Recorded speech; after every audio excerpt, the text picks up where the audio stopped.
75व्या भारतीय प्रजासत्ताक दिनानिमित्त श्री विठ्ठल रुक्मिणी मंदिरात आकर्षक व नयनरम्य अशी तिरंगा ध्वजाप्रमाणे फुलांची सजावट करण्यात आल्याची माहिती व्यवस्थापक मनोज श्रोत्री यांनी दिली आहे। श्री विठ्ठल रुक्मिणी मंदिरातील श्रींचा गाभारा व नामदेव पायरी इथं झेंडू, शेवंती, कामिनी आदी 1 टन फुलांची सजावट करण्यात आली आहे। महत्त्वाचे सण, उत्सव, खास दिवस या निमित्ताने श्री विठ्ठल रुक्मिणी मंदिरात फुलांची आरास सजावट केली जाते।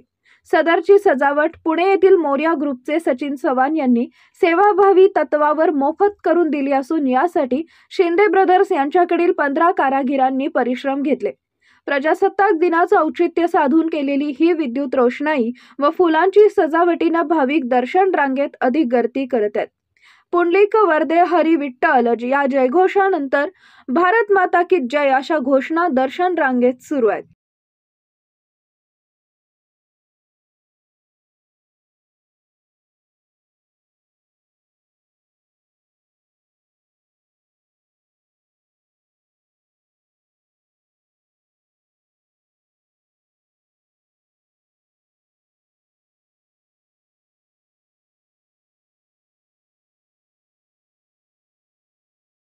ताज्या घडामोडी जाणून घेण्यासाठी शिवशाही न्यूज यूट्यूब चॅनलला सबस्क्राइब करा। आपण हा व्हिडिओ फेसबुकवर पाहत असाल तर फेसबुक पेज फॉलो करा आणि शिवशाही news.com या आपल्या वेबसाईटलाही भेट द्या।